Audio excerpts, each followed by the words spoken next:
How you guys doing? Good. Well, Great. Good to have you here. Coach, special teams, what made you gravitate to that as far as your level of expertise? How did you become a special teams coordinator? So it really started all in high school for me. Martin High School, Arlington, Texas. My mentor, one of my closest friends, Bob Wager. If you know anything, back in the 2007, our high school took special teams very serious and blocked a lot of kicks, had a bunch of returns. It's from the high school level. So then playing and then coaching, starting at the high school level, it was a very important thing for us. And then as we get into it, starting in 2018 at UCF, I'm a special teams analyst. Between those two things, it led me to getting here today. People talk about offensive philosophy and defensive philosophy. Can you have a special teams philosophy? Absolutely. So schematically, being multiple, and then also making sure that we're simple in our execution. And then we need guys who are tough, fast, and physical.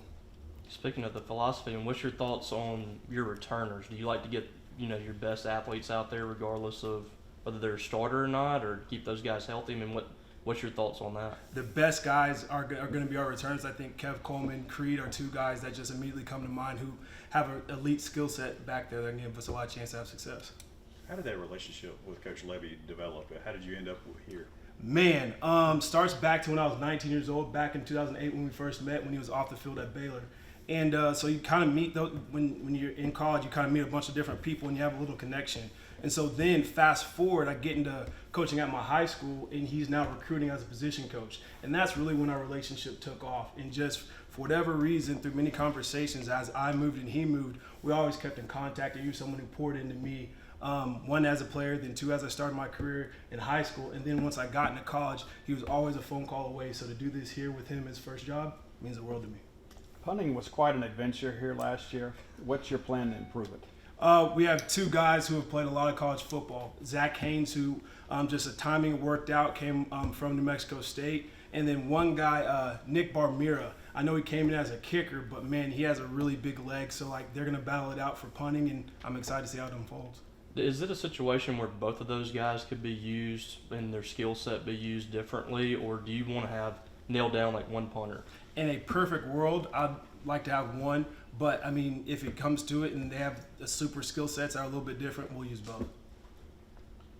What have you seen from Kyle Ferry? I mean, he had opportunity early in the year last year and kind of took the bull by the horns at kicker. I mean, what's been your thoughts on him so far? Man, I love Kyle. I know he's out in the Twitter world and loves interacting with all you guys. But the thing I appreciate the most about Kyle is when he's on, he's on. He has a mentality that you want in a specialist. Like, he wants 100,000 people on an away game to kick the game winner. That's who he is, and so it's been really cool as I've gotten to know him the past 7 months to realize that is absolutely in his core, and that's who he is, and he wants to be in that moment, wants that weight on his shoulders. Coach Hupfler was talking about how when you're the special teams coordinator, apart from the quarterbacks, you really got to get to know the whole team, the whole entire team. So, what have just been the challenges being new to the staff that have come with that, and really having everyone with the potential to make an impact on special teams there? It's really not a challenge. It's just been fun. Like, you have to spend intentional time on getting to know guys and meeting them where they're at and asking where they're from and finding something in common just from a human level, so then when it's time to go be coached, that we have some sort of connection. So it hasn't been a challenge, just even from offensive lineman to running back to linebacker to secondary. It's just been fun finding different ways to have conversations to get to know these guys. For most guys on the team, they either come in and want to play offense or they want to play defense or something. How do you get them to buy into special teams, especially when it may be, a lot of these guys' first opportunity to get on the field is special teams? Well, saying exactly that. Whether it's a freshman, whether it's a guy who's battling for a position, like letting them know that like the first play of the season is going to be a special teams play. You have a chance to impact the game on special teams. And you have guys like JT Gray, who's a captain of the NFL, on special teams. We've had success here punting, playing special teams in the NFL, and they all started with what they've done here at Mississippi State. Along those lines, too, to kind of measure that up a little bit, there are some schools where everybody plays special teams. It doesn't matter, unless you're the quarterback, you're going to be on special teams. What's kind of your philosophy in that respect?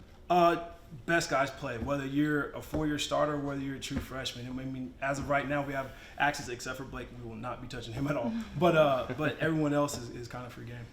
Coach, with the new rules coming down with the expanded roster, obviously recruiting special teams and kickers and punters is kind of a different deal, where some guys would get PWO offers and some get full offers. With the 105 roster limit and having to get those guys all scholarships, does that make your job more difficult or easier when it comes to recruiting punters and kickers? I think a little bit easier. I think you're able to cast a little bit wider net, and then you're able to get a little bit better player because they are full scholarship player. Now we'll have a little bit more, so I'm excited about that going into this next recruiting cycle. Outside of just playing clean and executing, what ways do you feel like special teams can affect games and change games under your philosophy?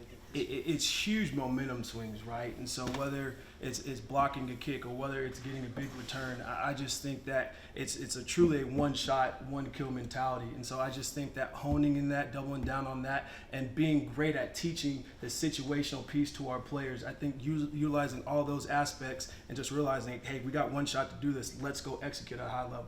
So much of college football now, or all football, and you know this from your position as well, is taking away the return game. Yes. Return opportunities is so rare intentionally. How do you keep your guys involved, saying you never know when your chance will come? I think the biggest thing is showing examples, whether it's NFL film, whether it's different games across the league, is just trying to get them visualize, hey, this team may be a high percentage, kick it out of the end zone, but look, just that one opportunity, that one shot, that one kill mentality, we always have to be ready. I think that's the biggest thing, just showing as many examples as we can from our league and in the NFL where it shows up. Your thoughts on Ethan Pulliam, obviously baseball guy too, but what's kind of his situation with football? Man, so one thing, before I even get into just the athletic piece, what a great kid and human being. His parents should be super proud of how they raised him. It's a hard task that he has to play two sports, especially in this conference. And I don't think everyone can do it, but he's just disciplined enough and that special of a kid to handle it. When he's in baseball season, it's baseball, and whenever he can, he'll come over here. When this fall, he'll be with us full time. He has an elite leg now. I mean, I don't know if you guys were there early in the spring game. He hit like a 60-yard punt, and so for the biggest thing for us with Ethan is just getting him reps. That's the only thing is just he's kind of inconsistent right now, which makes sense because he's been focusing on baseball. But this fall, we got to do a really good job of making sure he gets a pretty high rep count. So then whenever his time comes, that he's ready. Coach Levy went out and got a director of speed performance in George Beckham, and that's a big part of special teams. Obviously, I mean, what kind of tangible evidence have you seen that's grown maybe from the spring to now on your guys? The speed numbers have just starting out when we first got here, through winter workouts, through spring, and then through summer, seeing just you have those big skill bodies, the tight ends, linebackers, our receivers, running backs, seeing those numbers show up and start to increase a lot more.